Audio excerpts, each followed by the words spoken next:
process ntabwo byoroshye cyane bamwe ejo wankora ikintu gikomeye uratuma mbishaka uratuma mbishaka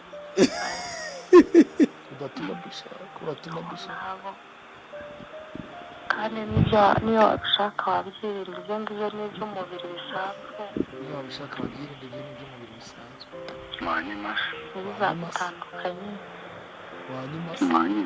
wanyima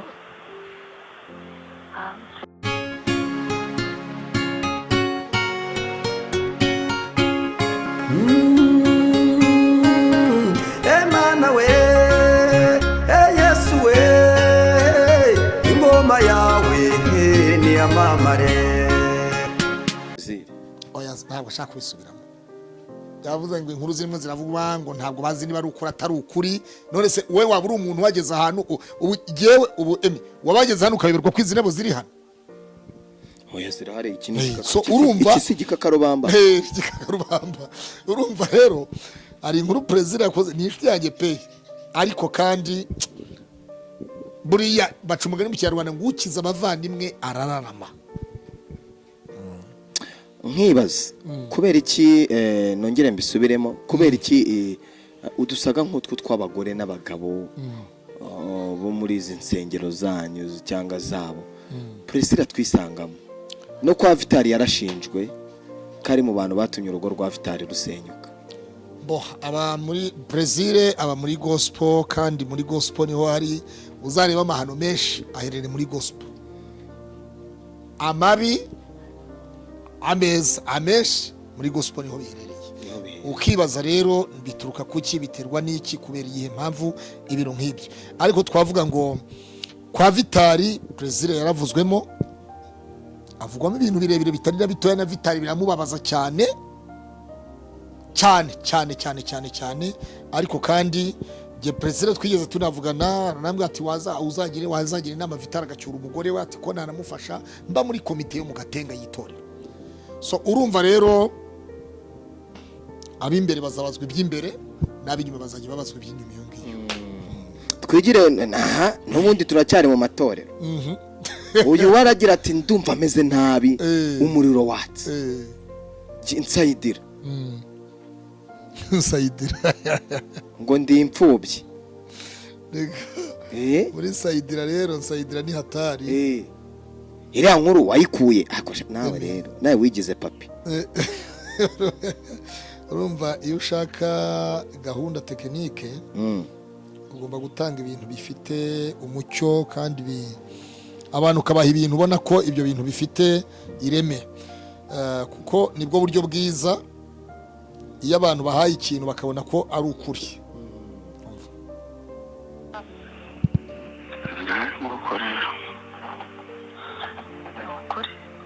manza afite umudayimoni ugenda nawe gukururana n'igitsina gabo pe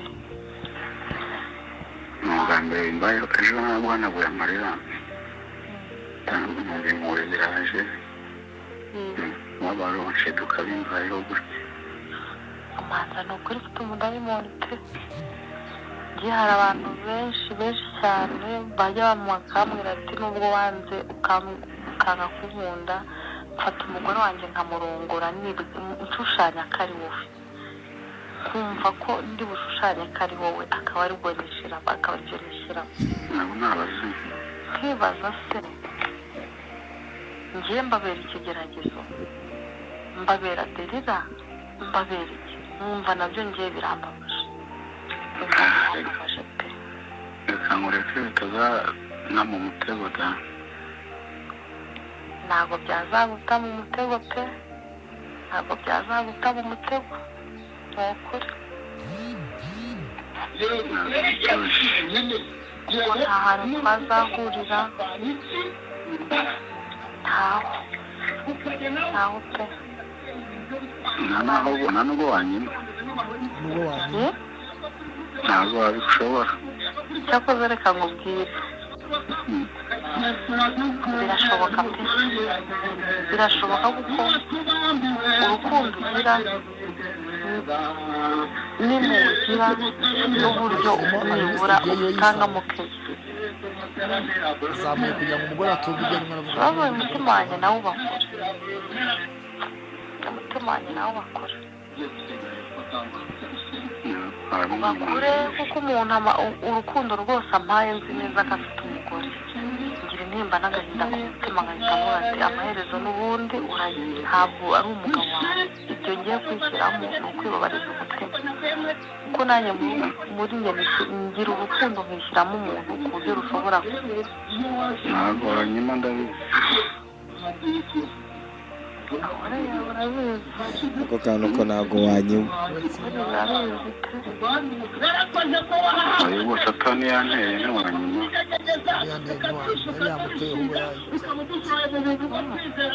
ntizabona wanyuma hose byabaye niyo mbona bitakunda kuri wowe si wabikora da mbona bitakunda tu uzi impamvu se ari gutitira. hari abantu bambaye hafi, noneho hari umuntu wamfatiranye muri ibi bibazo aremera umva mana nawe yahoze amamagara amubwira ati kubera iki mukunda ukanyaga, nawe ati ntawe ngukunda ariko nta n'ubwo nkwanga.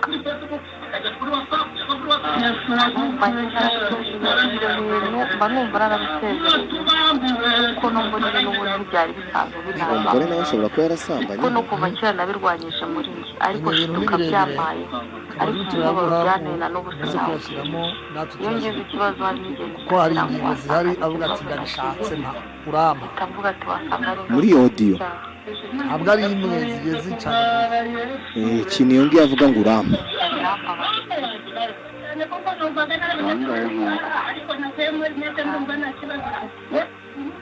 ariko ihangane ni ukuri nta ntuzahurira kandi birinda kurusha uko umuntu arinda iryingo rikameneka.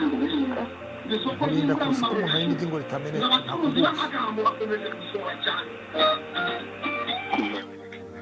byabingezeho rwose wasanga ushobora kuba afite umudayimoni ugira rukuruzi muri njye.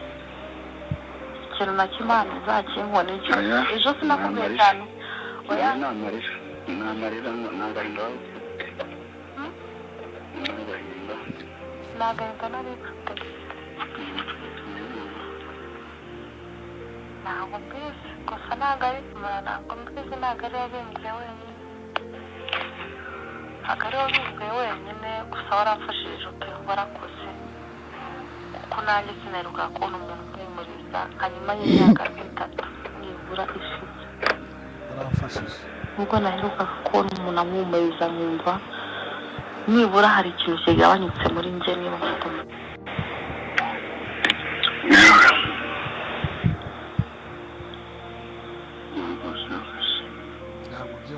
ntabwo byoroshye iteka banyweye ejo wankoreye ikintu gikomeye kigatuma uratuma mbishaka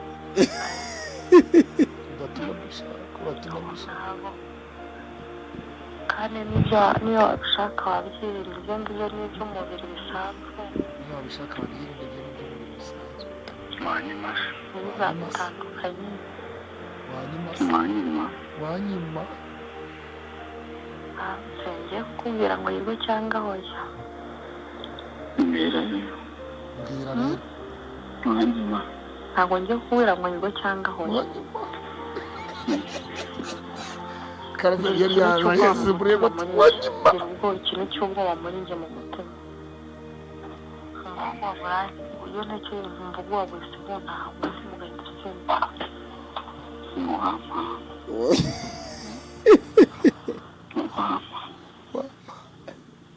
njya gufata umwanzuro wabyo ngoranye, ntabwo nkubeshya, ahubwo ari no kurira. gufata umwanzuro wabyo ngoranye ku buryo ushobora kumfata no ku mutima ukumva ugeze nko muri 45 utera ukibaza ikintu mbaye kikakuyobera, umutima urambye cyane iyo ngeze kuri icyo kintu. kandi ariko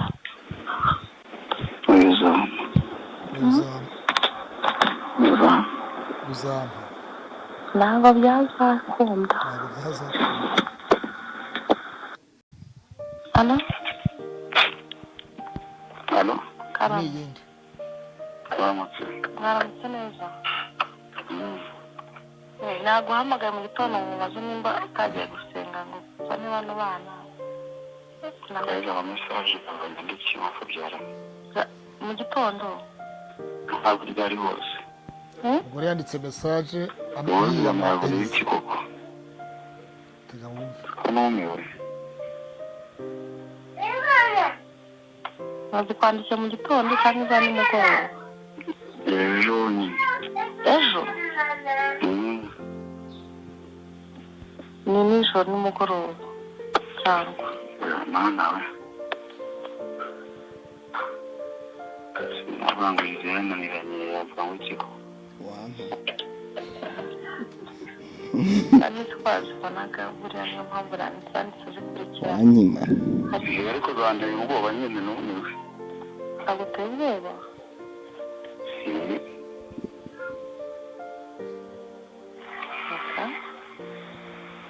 Cyane ubwoba pe. Umuntu wagira ngo amara kubangamiye birenze. nagira ngo nakubangamiye bihenze. nabonye ntacyo bisabe nabwo nabonye ntacyo bitwaye. nabonye ntacyo bitwaye.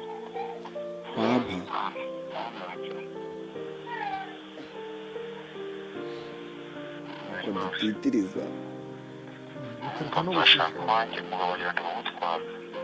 wambwiye uzashaka uwawe wowe bisomye neza. umugore yaramubwiye ati nzashaka uwanjye mugabo. uba wabisomye neza. umugabo uwo mugore ni ariseriye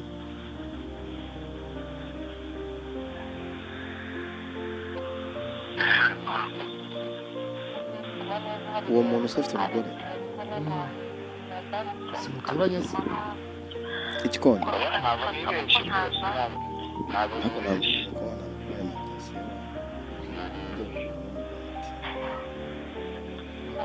Rwose wagira ngo bazanditse kugira ngo hako si ubwo niwe njya nirinda kugira umuntu nabangamira mu buzima. nibeshye rwose nawe nanditse noneho umwana wanjye. niyo mpamvu wahise uvuga kuri telefone. Ni iki koko by'umuntu. niyo mpamvu wahise uvuga kira practice. Dusanzwe rwose ibibazo pe. Wagira ngo bari bakumenya. ndekere iyo Umuntu ari kuri misiyo y'ibintu akagira imana. misiyo yagizweho n'umugore ni Saya ngo ari umuntu. ukireka nimba wasomye uko nta ukabifata uko ntazanditse nazanditse mvuga ngo njya nirinda Wagira ngo uri kuri misiyo pe.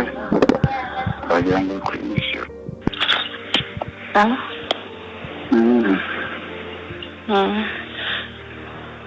Saya ngo isi turimo nyine. mwana zatuma mbishakaga. ntabwo bizabaho. uzi yuko ibyo bintu iyo mbitekereje barongera batangiye gutyo umuntu agumana abeshya n'umuntu kubw'ubuzima umuntu tuba turimo atandukanye n'ahazaza. umutima uhita urya ukansimbuka nkumva ubwoba buranyishe wumva ndatitiye ntabwo nzi impamvu. iyo twayumvise ku buryo Kanike masi nkabwira umwana ngo basi nimusanga no kuri Nyabarongo inkomeze. Nagiye n'amaguru none nshaka kwihagarika kandi singa nihagarika mu nzira. Ngiye kubikora pe. ajye kwikinisha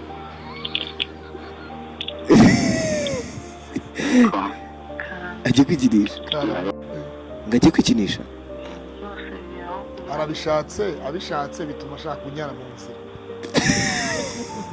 Niba rero ko nawe mu buzima bw'imibabaro. singana Nakodesha inzu yegereje umuntu byananira ariko buriya nibera mu bantu b'abanyamibabaro cyane.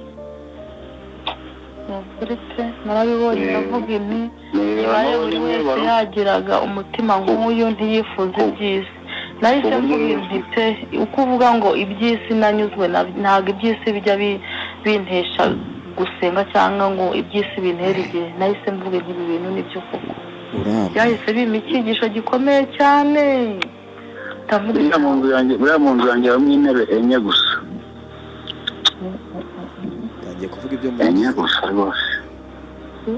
gusa rwose nahise mvuga nta wundi umurengo w'abantu ntabwo wigeze umfata ni ukuri ntabwo wigeze umfata urumva ngo ngiye mu bintu by'umurengo n'ibiki byose oya ni ukuri nahise nibuka ijambo Pawulo yavuze ngo ibyarindamu zanjye byose nabihinduye ibihombo ndavuga ikibabaza rero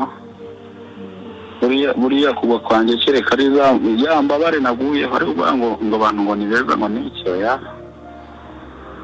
gusa ntabwo umuntu nyine ubabara nyine ntabwo ashobora no kurya kimwe n'umudamu wanjye nawe ntiyarya umuntu ababaye buriya rero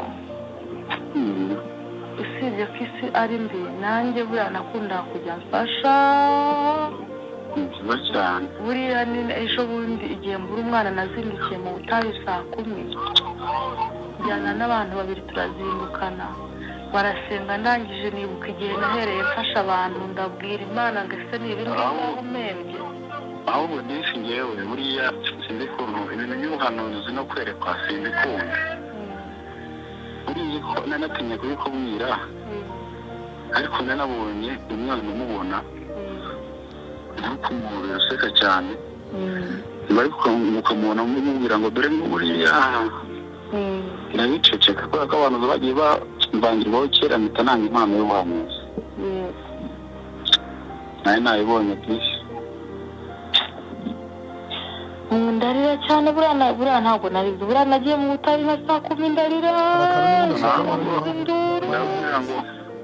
nakubwira ngo nababaye muri make niko yarangiza naze no guherekeza mushaka ko byangaragaraho ipantaro yari yabyimbye bituma adaherekeza uyu mudamu umugoroba aho nahereye mfasha ababaye bari gusambanira mu nzu njyana abantu ku bitaro bakazana abana bazima ibi ni byo mpembe nibyo twavuga ntabwo ari Imana ireba kuri ibyo ntakabaye ndi umukire ku rwego rwo hejuru ariza ndavuga ngo Mana babarira umuze amarira muri karumuna ndeka guseberamo ndeka kuvamo mvuriyemo umwana uzi ko nyuma umaze kugenda n'ejo harya umaze kugenda nawe ni abadayimoni bavuze ngo nsambana hano yanjye iyo namaze guhanagura amarira ndaguhobera numva impuhwe ziraje ngiye kumva umubiri uramfashe ndatonze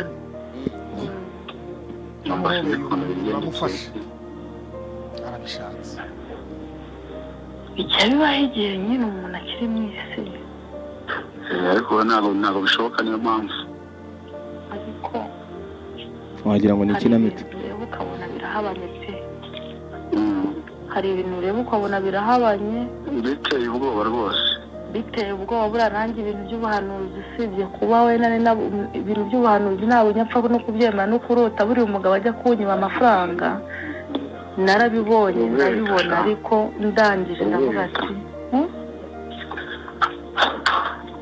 nawe yabuhanuzi ntukajye muyemera ubuhanuzi abahanuzi barabeshya n'indyarya cyane baba bishakira amafaranga abandi ni abarangi abandi ni abakonikoni none se njye nahuye n'umurangi n'ubundi aransengera anywa 1,700,000 1,700,000 ibintu by'ubutayu ntabwo ari byiza nk'uko mujya mu butayu muzabwanduriramo rwose 1,700,000 barayaterura yatwara kandi mwamuhaye 250 ku neza ntabwo ari we wenyine abariwe ni benshi cyane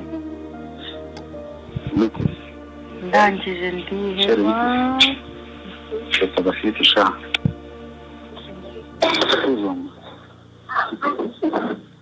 byashize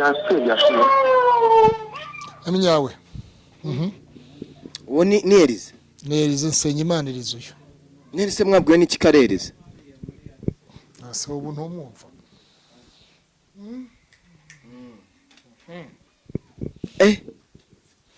uwo n'umugore yari ari kubwira ati urama ariko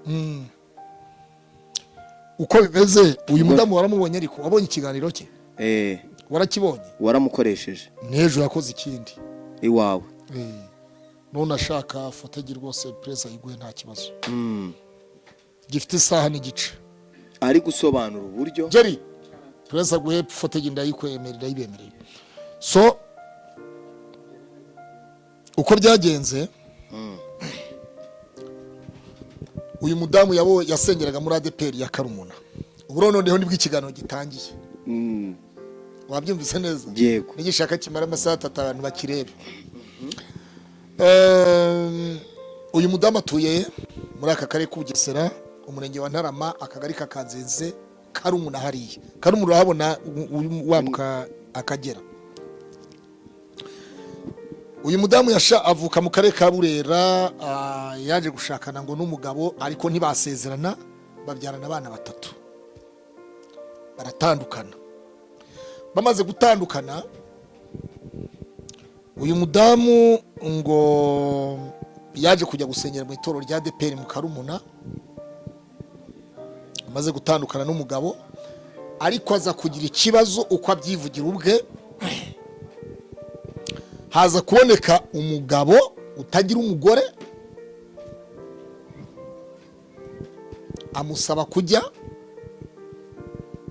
kuba yamuba hafi ariko atari ukuba umugore na mugabo ari kuri gahunda kwa ndani kwa chini noneho uyu mudamu avuga ko ngo uyu mugabo yamubaga hafi akamumenyera abana akamenya urugo akamenya uko abayeho ubuzima mbese ariko nyuma aza kumenya ko afite umudamu bagiye gukora ubukwe ubwifuheri bariraje noneho aza kubona Elize kuri channel yiwe y'Isaro TV avuga ngo akora ibitangaza ngo asengera abantu indwara zikagenda imyuka mibi ikagenda ngo karande zikagenda avuga ati rero ngiye gusanga uyu mukozi w'Imana nkamuhamagara nkamubwira ibibazo byanjye akazansengera umutima wo gukunda n'uyu mugabo umbeshya ngarankunda kandi afite undi mugore bagiye gukora ubukwe ukamvamo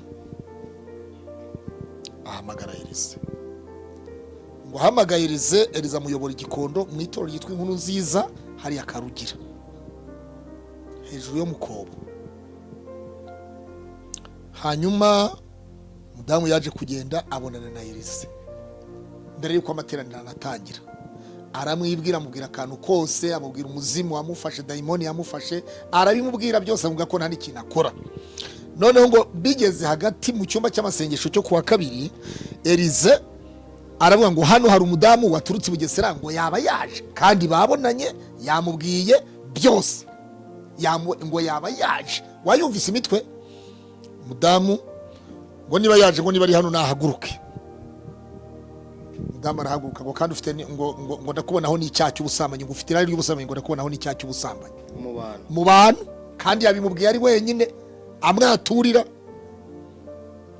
ngo kugira ngo amuhoze umutima neza kuko yari yamubwiye ko nta n'icyo akora muri iyi minsi ko yacuruzaga imyenda y'ikuri Bugande yanze kugurukana n'imisoro ya Rwanda Revenue biki avuga ko nta kintu agikora adafite akazi akeneye n'akazi kugira ngo mbese yurure ibigambo amaze kumuvugikaho mu bantu aravuga ati kandi Imana nyetse nta n'akazi ufite nta n'icyo ukora ati murabizi rero bene data ati ubundi kera iyo umuntu yakizwaga adafite icyo akora abantu baramuremeraga ati mugire muterateranye tumuremere arebe icyo yakora ubwo ngo baterateranye amafaranga bayahereza Elize ntayo ngo yamuhaye kandi Elize ajya avuga ngo ntabwo asaba amafaranga ngo nta muntu asaba amafaranga ye ngo ntajya agira gute ariko umudamu avuga ko atayamuhaye ariko noneho bamwe mu basengeraga ngo baca ku ruhande umwe muhango 15 undi muha 5 undi muha bingahe n'utundi ngo yongereje bamuha isoko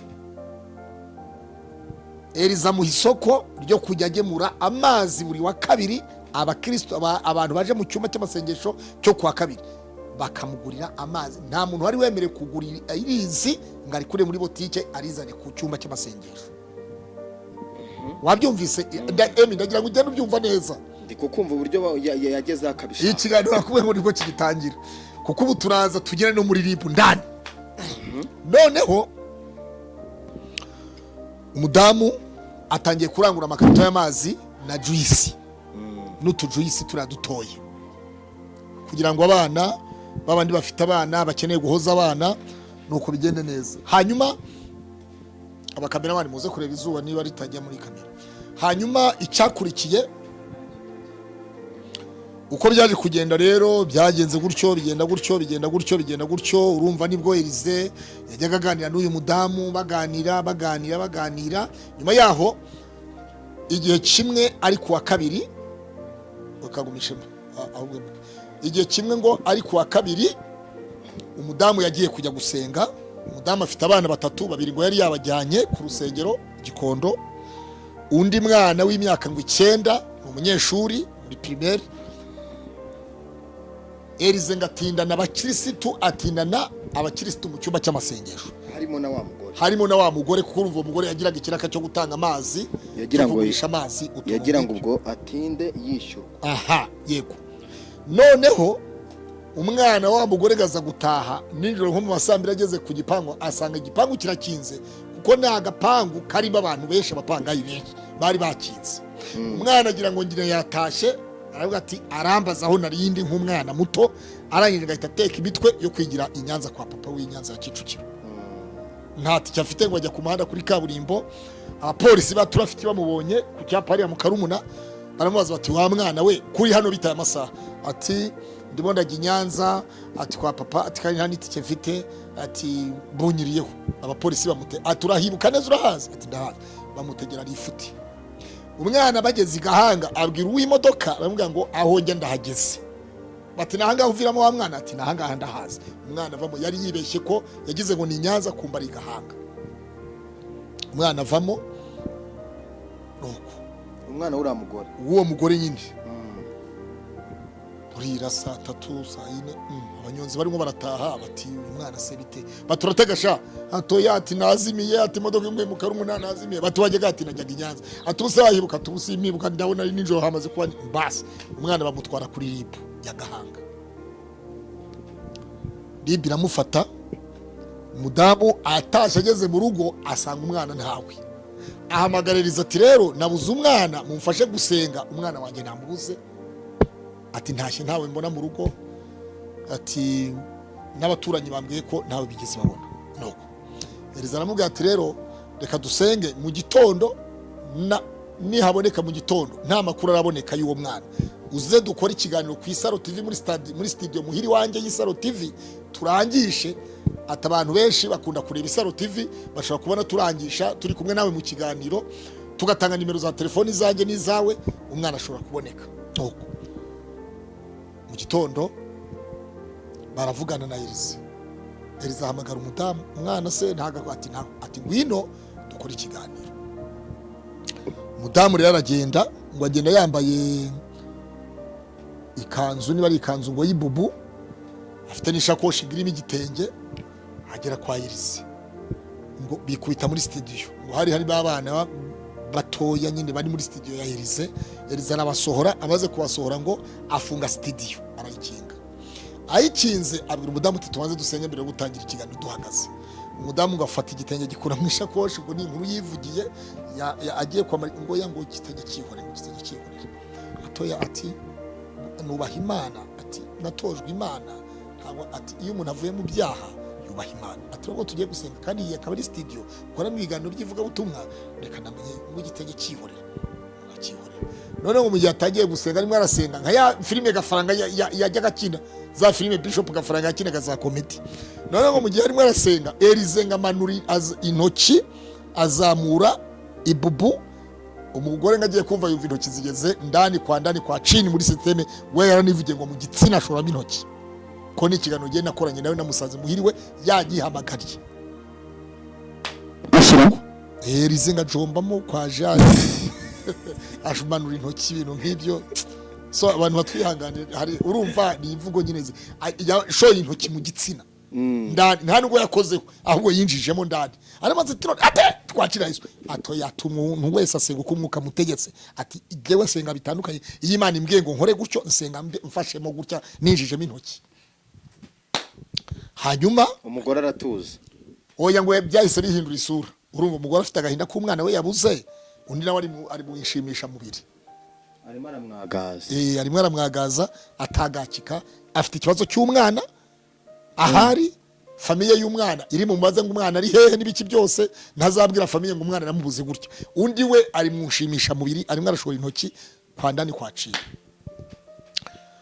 ubwo ngo abamusabye imbaza ati mbabara dukora ikiganiro bakoranga ikiganiro cyakanya gato cyo gutanga itangazo ko umwana yabuze gutya ibintu nk'ibyo atuye hanaha dutuye hanaha ibintu nk'ibyo baragikora babaze kugikora bukeye umwana yari atabonetse umunsi yari atabonetse ubwo ni kuwa gatatu umwana ntiyabonetse bukeye ngo kuwa kane bahamagara wa mudamu kuko cya kiganiro cyahiriza cyakoze umuti abantu bakibonye baravuga bati umwana ari kuri ribu ya Gahanga nuko bahamagara umudamu bahamagara Elize za nimero zombi barazihamagara Elize ahamagara umudamu ati hari abantu baba baguhamagara bakubwira ko umwana yabonetse ati yego bamaze kumpamagara mu kanya ati boti numvise ko ari Gahanga ati naza tukajyana ati batakwaza ibibazo byinshi atoya nta kibazo atubuse umugore avuga ati bose ndajyana nawe ntari papa we atari papa w'umwana barambaza ko ari inde tuzanye ndasobanura gutya umudamu rero yijyana wenyine Igahanga aragenda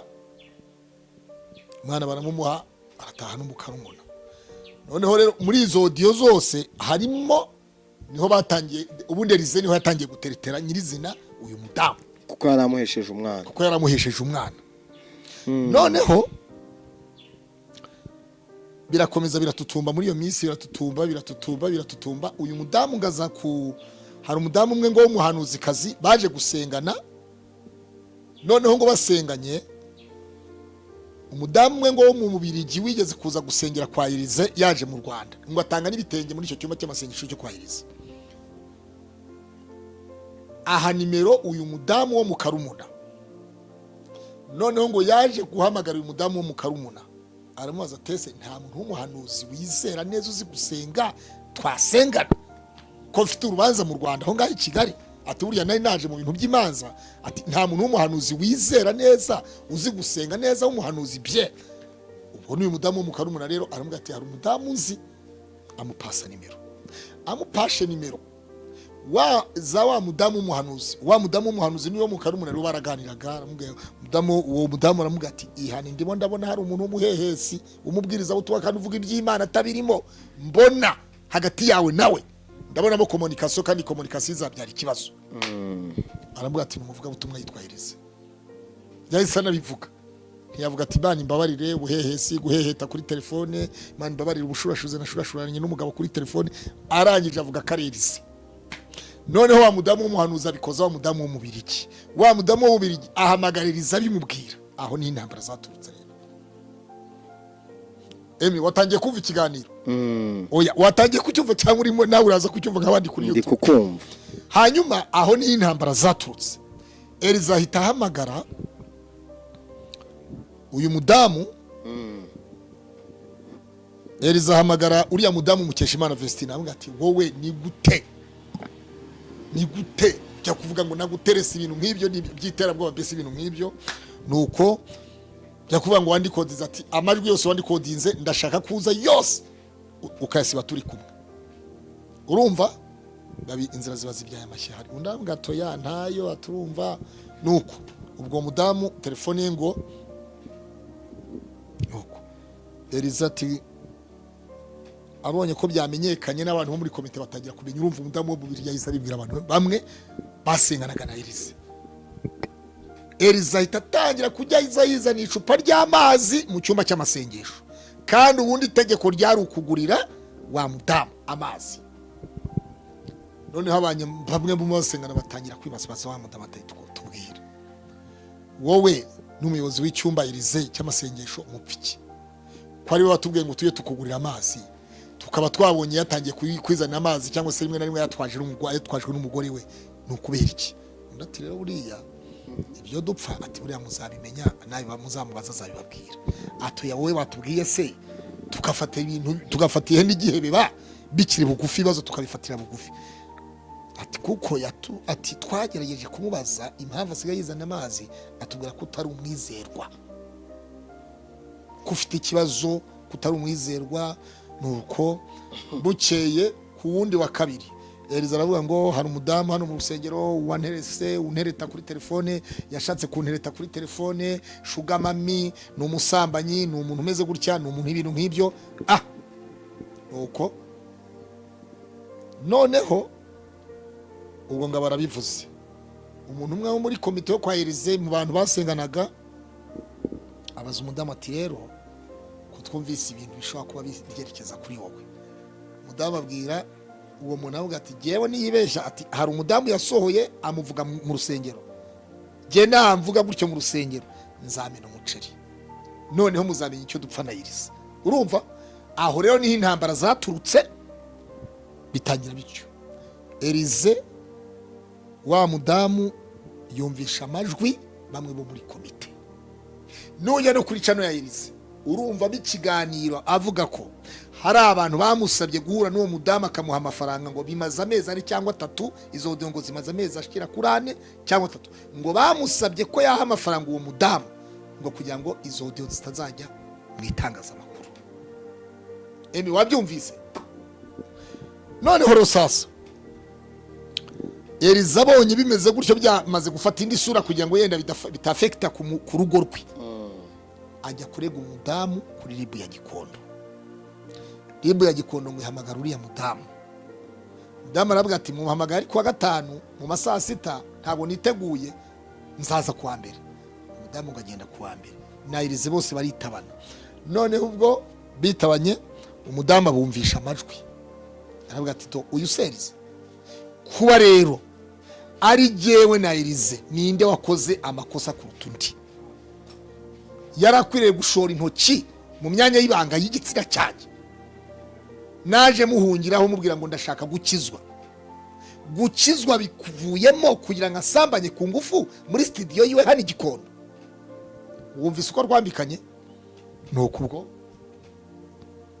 icyo gihe rero umudamu ariko tekinike akaba yasize amajwi, ukuntu yajyanye telefone irimo amajwi ariko yasize na memory card ifite amajwi muhira, icyo biti bizibiti kugira ngo Korode nawe azabibone. Urumva hariya barabisibye ariko yarabisigaranye. Wabyumvise? Ahita anatanga ikirega ko kanya Igikondo kuri ribu ya Gikondo. None reka ze mbirebe.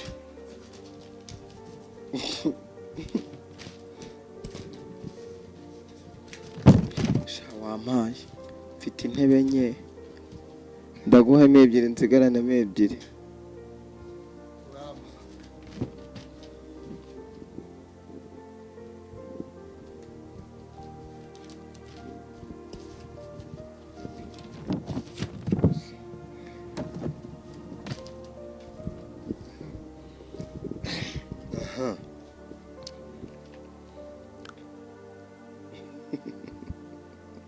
Tariki 9 z'ukwa 11 nibwo bahuriye kuri ribu ya Gikondo. Itariki 9 z'ukwa 11 2023 Elize yari yatanze ikirego kuri ribu ya Gikondo areguye umudamu Mukeshimana Vestine. Hanyuma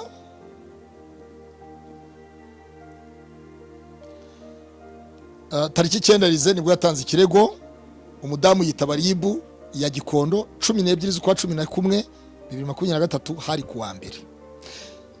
Nyuma yaho rero ubwo nibwo ribu yabateza amatwi basangirize ari mu makosa, barababwira gusabana imbabazi ibintu bikarangira nk'abakozi b'Imana. Elize yabikora. Umudamu ngo ahita atanga ikirego Igikondo, ikirego cye ngo kidahawe agaciro. Tariki 13 tariki 13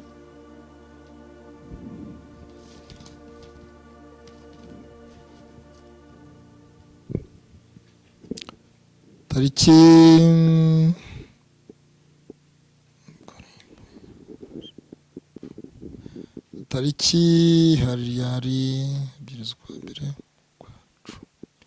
itariki 9 z'ukwa 12 2023 itariki 9 z'ukwa 12 2023 nibwo uriya mudamu Mukeshimana Vestina yatanze ikirego kuri Ribu Hedikota ya Kimihurura amaze kubona ko Ribu station ya Gikondo batakurikiranye ikirego kiwe yatanze kuri Nsengimana Elise. Hanyuma tariki 2 z'ukwa mbere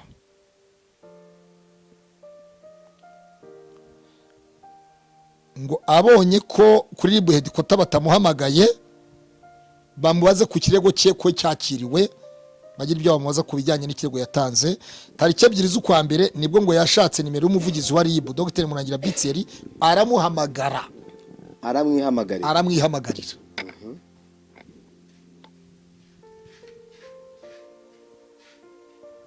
Amaze kumuhamagara amuha randevu. Wabyumvise? Yego. Andagira ngo abantu bakurikirana iki kiganiro bitonze icyama bakaza gukurikirana iki kiganiro. Aragenda asobanura ibye na Nsengimana Elise, kuko Elise ngo muri iyo minsi yakoze ikiganiro ku icano ye y'Isaro TV agaragaza ko uwo mudamu ari shugamami, ari indaya yigurisha, ashyiramo n'amafoto yazengurutsa mu kiganiro. Hanyuma yaho rero ubwo bamushakiye bamufashije ko hashatswe umugenzacyaha ufite dosiye y'uwo mudamu Kimihurura kugira ngo ayikurikirane, akurikirana akantu ku kandi. Umudamu yaje gufashwa ahabwa ubutabera mu bugenzacyaha bwa Ribu Hedikota Kimihurura kuri iyo tariki. Kuri iyo tariki nibwo hahamagara Nsengimana Elise Kimihurura kwisobanura kuri iyo dosiye yarezwemo na Madamu Mukeshimana Vestina. Elise yitaba station yitaba Hedikota ya Ribu ku Kimihurura ku cyicaro gikuru mu Rwanda. Noneho rosasa vuga ngo igitunguranye ku itariki 3 z'ukwezi kwa 4 2024 muribuka ko Ribu umuvugizi wa Ribu Dr. Murangira Bitseri yatangaje yeretse abanyamakuru n'ibinyamakuru bitandukanye YouTube channel ndetse n'amaradiyo n'amateleviziyo abapfumu bafatanywe inzoka ku Ruyenzi n'akanyamasyo. Nyuma yaho iyo ugiye ku kinyamakuru cita Magique ku munota wa 23 uhasanga umuvugizi wa Ribu yavuze ati nk'abantu babeshya abantu ngo nabahanuzi, ngo zari gitambo bakuzingiye musi y'igiti, zari gitambo bazingiye mu ifoto yawe, zari gitambo byagenze gutya na gutya, ngo nguhanurire ngo usengere ukira indwara. Ati hari uwitwa Miravumba nabizasobanuka. Ati Miravumba yarafashwe arafunzwe. Ati hari n'amacano, ati kandi nimwe mubafasha kwamamaza ibintu nk'ibyo amwe mu macano atandukanye. Ati simwese, atari ko hari bamwe babafasha kwamamaza ibintu by'urukoza soni nk'ibyo ngibyo. Ati urugero nka Isaro TV atesa ari hano. Iyo nkuru waba uyibuka? Ndayibuka. Urayibuka neza fresh cyane. Tariki 3 z'ukwa 4 2024 nibwo umuvugizi wa Ribu yahaye ikiganiro mbwirwa ruhame abanyamakuru kuri Hedikota Kimihurura. Hanyuma ubwo yavugagamo Isaro TV, ababyibuka neza uyu Nsengimana Elise ufite channel Isaro TV turanayamamaje cyakoza nta kundi twa abantu bamumenya tutavuze gutyo. Nibwo yakoze ikiganiro mu masaha ya 3 n'igice bikira saa 4 avuga ngo murangira tsieri ndakurega nutavuguruza inkuru wankozeho. Mwamubyibuka? Cyo kiganiro n'ubu kiracyariho ku Isaro. Hanyuma aravuga ngo murangira tsieri muregerwa he Ribu abaraka muyambarira he ni maraka ikintu biki ndakurega ndakujyana mu rukiko nutavuguruza inkuru ndakurega mwebwe mwibintu nk'ibyo nasenge abayobozi bakomeye n'abantu bakomeye bamwe mu gihugu ibintu byinshi ndakurega we murangira tsieri ndakurega ibintu nk'ibyo. Bukeye mu gitondo bwaho ubu nibwo noneho ntangiye kwinjira muri ntuze muri intro muza gukora. Bukeye mu gitondo bw'uwo munsi nanone yakoze ikindi kiganiro gifite umutwe uvuga ngo dore abanyenesheje naba. Emi urakurikiranye? Ndi kukumva. Abanyenesheje naba ngaba ni mwebwe Ribu polisi igisirikare na RDB Rwanda Development Board. Ifungwa na polisi na RDB n'abakozi ba RDB ngo harimo n'umumajoro w'umusirikare. muri icyo kiganiro akoramo inkuru ivuga ngo yubatse inzu barayisenya. Wabyumvise? Muri icyo kiganiro arongera avugamo ko atazi yavuka, adasobanukiwe aho avuka, atazi uwo ari we. Avuga ko yasabye indangamuntu muri NIDA, ikigo cy'igihugu cy'indangamuntu, barayimwima, ndabyibuka. Ngo nyuma yaho biba ngombwa ko yashaka abantu 15 kugira ngo bemeze ko yabona indangamuntu. Ariko ni nako bimeze. None se umuntu wivugira ko atazi yavuka ari umusudaniye, abantu bari kubwirwa n'iki abatanga indangamuntu. Avuga yuko agiye mu kigo gishinzwe abinjira n'abasohoka migration, bamwima urwandiko rw'abajya mu mahanga. Ariko icyatangaje twaje kubona mu biganiro yakoze yagiranye n'abarundi abwiriza i Burundi, ntiyagurutse kereka niba afite amababa cyangwa afite imyuka mibi yamugurukije ikamuvana i Kigali ikamujyana i Bujumbura. Twabonye yaruriye indege i Kanombe ajya i Bujumbura, kandi Burundi ntabwo hagendwa n'indangamuntu, hagendwa na laissez-passer cyangwa passport. Ibi rero jewe n'abandi babasha kureba kure twabifashemo nko guharabika igihugu, kwandagaza ubuyobozi n'umutekano bw'igihugu, agaragaza ko u Rwanda rudatanga serivisi kandi u Rwanda rutanga serivisi ku isonga. Abanyamahanga bose bifuza kuba mu Rwanda kubera u Rwanda rufite umutekano kandi rugira gahunda ku murongo. Twanasoza urama ntuma, genda ubibwire mpuze wawe ngahe ngo wonerize wabibwiraga mukesha Imana Vestine, nose nawe genda ubibwire Gapome. Reka So eminyawe rero Elize yavuze abandi, yavuze ko Apotre Mignoni abakristo badakwiye kumwizera kuko yaguze amavuta yo gutura abantu hasi i Kampala ku mupasiteri witwa Robert Kayanja. Yagiye avuga insengero nyinshi za Zion Temple, ahagarika abakristo kujya mu gusengera ngo madini, ngo ayo madini, ngo ayo matoro mujyamo, kirazira kujya muri ayo madini, ntimukajye muri ayo matorero. Arangije Elize arimo aratakamba kuri channel ye ngo barimo baramuvuga, kandi yibagirwa ko yaharabitse umuvugizi wa RIB. Umuvugizi wa RIB yamugiriye ibanga ubwe uyu mudamu yatangaga dosiye akarega Senyimana Elize muri RIB Kimihurura. Umuvugizi akaba yari yarabonye kuri iyi dosiye, akaba yaramugiriye ibanga imbere y'abanyamakuru bagenzi ba Elize. Ntiyavuga ati Elize byagenze gutya na gutya, ahubwo aravuga ati nka Senyimana ati nka Iserotiva tesa ari hano. Urumva yagombaga guhamagara umuvugizi cyangwa se akajya kumushaka Kimihurura akamubwira ati muyo mvugizi, yakwa muvugizi rwose mwavuze channel yanjye, nje kubaza impamvu mwatangaje channel yanjye mu bitangazamakuru, nta cyaha nzi yakoze. Icyo gihe rero agasobanukirwa. Rero yavuze abandi, atangaza n'izina ry'umudamu wari komiseri wungirije muri polisi y'igihugu, iryo zina rarivuga. Gese nshatse kumuvuga ariko yaranamuvuze kuri channel yiwe. Atangaza umumajoro muri icyo kiganiro, avuga Dr. Murangira bitse, gemvuze Dr. Murangira bi, we yavuze ngo we murangira nutavuga uruzi inkuru ndakurega. Elize rero akwiye kubanza gushyira ubwenge ku gihe.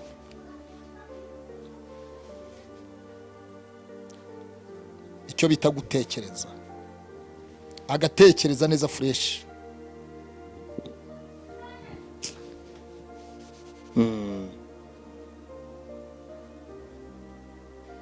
Kubera yuko ibyo akora si iby'abantu bazima, ni ibintu bihubutse biri aho ngaho gutyo gusa. Ntazi no gutekereza ngo agaruke inyuma avuga ati ariko narakosheje mumbabarire. Ijambo mbabazi, umunyarwanda byaye umwana mwita mbabazi. Imbabazi zifata ibintu byose zigahanagura ibibi byose, zigahanagura amabi. Umweru ahari umukara, umweru ahari umukara, iyo hashizwe irangi ry'umweru hahinduka umweru. Elize rero arashaka kumuvuga butumwa utari umuvuga butumwa. Elize naramutse ncukumbuye Elize nkamwinjiramo nk'umuvuga butumwa, nta nubwo afite n'igice cyo kumubwiriza butumwa, kuko umunyagice uri ku gice utarabatizwa, utaramenya Yesu, arusha agaciro Elize mwivuga butumwa. Elize nkubwire ngutemo neza, nkubwire umudamu wawe wa mbere ahatuye yabaga mu Zambia, mwatandukanye mwadivurusheje, nkubwire ahatuye muri Kigali ko hari umuntu wamamagaye akampaye makuru. Cyo ni ikimenyetso. Noneho nusanga ibyo mvuze atari ukuri, uvuge ko Korode ujye kuri cyane, uvuge ati Korode arabeshye. Ubwo mvuze rimwe kabiri gatatu ibintu nk'ibyo, reka mbabwire ngo Eliza ashyira ubwenge ku gihe. Feri ya mbere ubundi yakabaye akorera n'ikiganiro agasaba inzego z'umutekano yaharabitse imbabazi, kuko ubwe Murangira Bitsiyeri Dogiteri nk'umuvugizi yavuze ikirego yari yabonye. Uriya ni dogiteri mu mategeko, uriya avuga icyazi, ntabwo ari bavugirije. Umuvugizi w'urwego avuga ikintu cyanditse. Wabonye ko yari afite laptop imbere yiwe, yasomaga akantu ku kandi. Elize rero akwiye gusaba imbabazi ubwabyo, agasaba imbabazi abanyarwanda ndetse n'inzego z'igihugu, kuko yaharabitse inzego z'igihugu. Rero ntababazwe yuko abantu bamuvuga ko buriya mugore yashize ibyiwe hanze, ababiyiwe hanze. We yaharabitse inzego z'igihugu bukeye. Niba rega najye kurega muri ribu ko bamuharabitse, na Korode nashaka nzatange n'izina rye. Umunsi avuga Murangira Bitsiyeri akamuvuga mu izina, akavuga ko museri wungirije w'umudamu muri polisi, akavuga izina rye muharabika, agaharabika igisirikare, agaharabika RDB. Uwo munsi nanjye Korode nzababaza, nimunyereke dosiye ya Elize aho mwamuregeye. Murakoze.